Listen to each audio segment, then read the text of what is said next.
If you feel like you desire deep intimacy, deep emotional exploration with a person, and you feel like you've had a string of dysfunctional relationships or people that can't quite meet you where you need to be met, it's not selfish at all. You need to be with someone the universe needs you with someone who loves the way you love.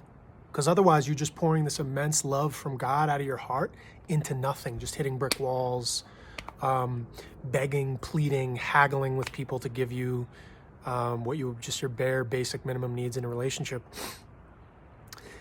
I think this idea that intimacy, deep intimacy, is somehow like shackling you or imprisoning you, or accountability, or like a deep sense of closeness, a deep sense of accountability, is not true. Like it's an expansion. When you can be honest with someone the way you're honest with yourself, you can expand in ways that bring so much love into this universe. It's like you can become a portal for the divine to come through you, birth more love out of you. Like it's a deeper freedom. So in commitment, there is freedom. In intimacy, there's deeper freedom. But some people, when they come from abandonment responses, they're shutting down all the time in their heart. So it's kind of like this split personality thing. So be in a relationship, and when someone can't face themselves, they won't be able to face you. They won't be able to face you and be honest with you. So it feels painful. It feels like a rejection of you, but it's not a rejection. It's just like, that's their coping mechanism. So if you're showing them a pure love, you're acting as a mirror for themselves. That's what an intimate love, sex relationship is, a union in that sense. So if you haven't done that work, it's kind of like getting into some deep waters. Unless it's just like, hey, let's get married, like let's have the nice pictures and wedding and picket fence and have 2.5 kids and we're all good. We don't need to explore all that crap. It's just like surface level bullshit, whatever. But if you need something more, it's really painful. It's like the most painful thing in the world, because oftentimes you don't see it till like 4, 5, 6 months into the relationship. And then you're like, you're kind of like, oh my God, what happened? Like, this person can't give me what I need. I thought this person could give me what I actually needed. And now I seem demanding, I seem dramatic, I seem difficult. When you have ethical standards of reciprocity, standards of like the currency of heart presence, like this is the only currency, right? So when you're in a relationship, okay, you have a basic awareness of like, okay, who's driving who paid for groceries, who paid for dinner, who I held space for you emotionally, you held space for me there, this, that. It's like, it's a basic reciprocity, just a basic awareness of energy. But there's another one that I think is by far the most important, that sometimes people don't account for when they're doing the tit for tat thing and getting like kind of in that materialistic idea. It's more like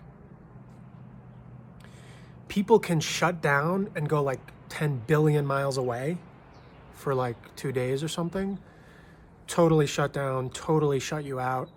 And it's really painful. If you're like intimate with that person, you have an open heart connection, energy exchange, like telepathic connection, whatever. I think it can be hard to weather that. But I think it's hard because you're talking about like a certain selfishness that a lot of people aren't aware that they do. Like when they shut down just in the heart sense, they stop hearing you, they stop being open for love. They're like, I'm gonna take care of myself. And if they do it in a manipulative way, in an intentional way, and then don't own up to it, that's even more like diabolical. But that may just be their modus operandi, like how they're used to dealing with things, like power games, like you're in like business transactions, like in a business meeting. But some people have these very intense abandonment issues from childhood. So they shut down fully and completely, not even consciously, and they shut you out.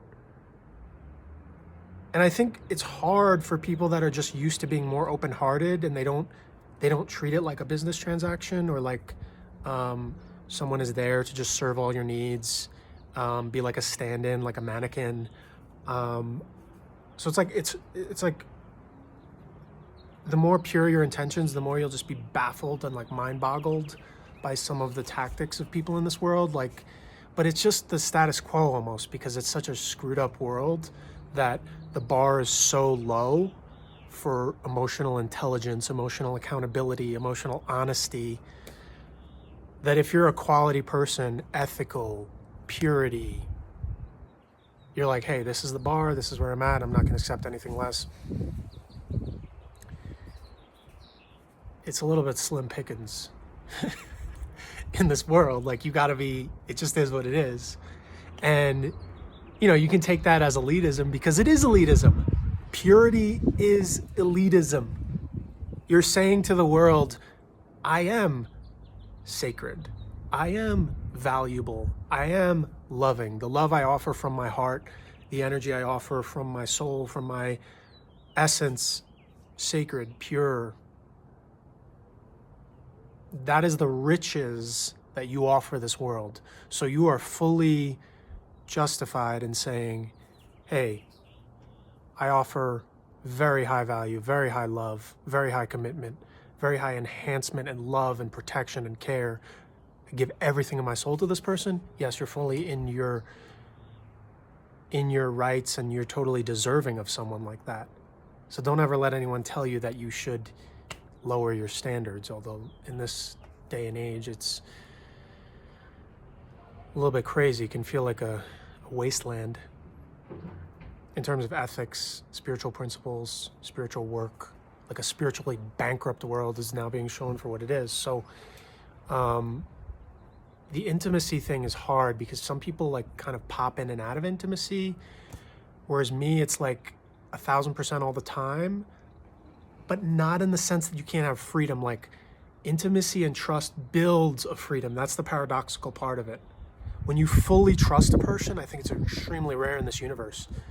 You see each other, you feel each other, you appreciate each other, you have reciprocity, you don't play tit for tat.